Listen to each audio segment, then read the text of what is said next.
I want to thank the chairman and also the ranking member for having this hearing today. I do want to point out a couple of things. I happen to be one of those members that actually lives in a neighborhood very similar to Capitol Hill in Columbus, Ohio, and you know, so we have seen the uptick, of course, and I've talked to our police officers there, and the recruiting efforts that they are facing is equal to what I think is consistent with what I'm seeing across the country.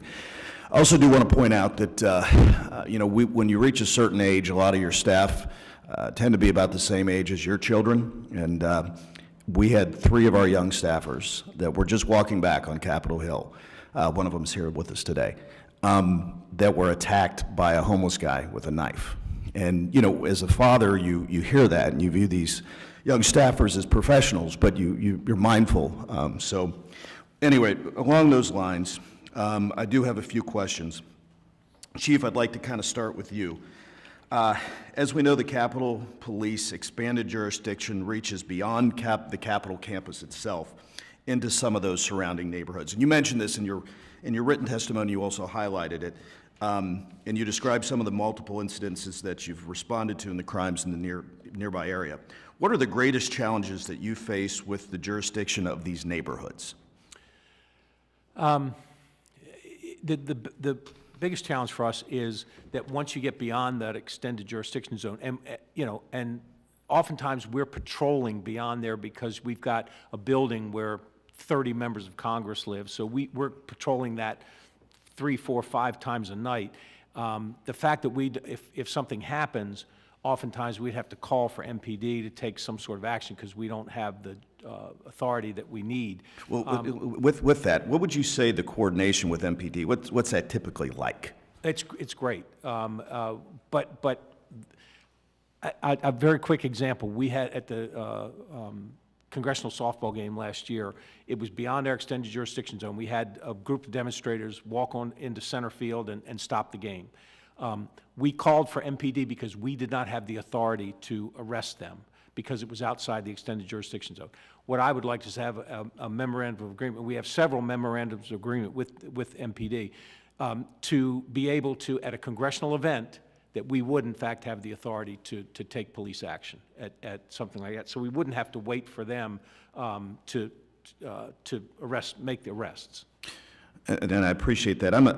Something else, and like I mentioned, you know, I live in a neighborhood very similar to Capitol Hill. It's in the city of Columbus. And of course, many members do across the country. And so, Chief, can you describe how the Capitol Police work with our local law enforcement agencies nationwide to ensure member security in our own districts? I appreciate that question. We have dozens, and that number is growing exponentially, dozens of memorandums of agreement that have been signed with state and local police departments from around the country so that we can request their assistance and they will provide that assistance for an event in a member's home district so that they will provide additional security, and we'll reimburse them for any cost of that assistance. So we work very well with state and local agencies from around the country, and as you may know, we have nationwide jurisdiction to investigate threats against members of Congress. But the fact is, we don't have the staffing to investigate, you know, to go all over the country to do something. So we work with state and locals, and we have great relationships all over the country. Lastly, and I only have a minute left, how many arrests does the Capitol Police make in a typical week from DUIs or other criminal suspects coming from D.C. into the nearby campuses?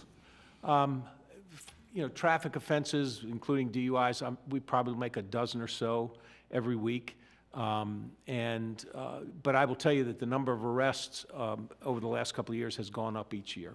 Yeah. And as somebody who was a staffer here in the 1990s, I can tell you it's definitely changed in many ways for the better, but obviously we're seeing this uptick. Really appreciate your testimony, and I appreciate the work that you do with our local security teams. I know we have a person on our staff that coordinates with you guys, and you guys have done a fantastic job, and I appreciate that. With that, Mr. Chairman, I yield back. The gentleman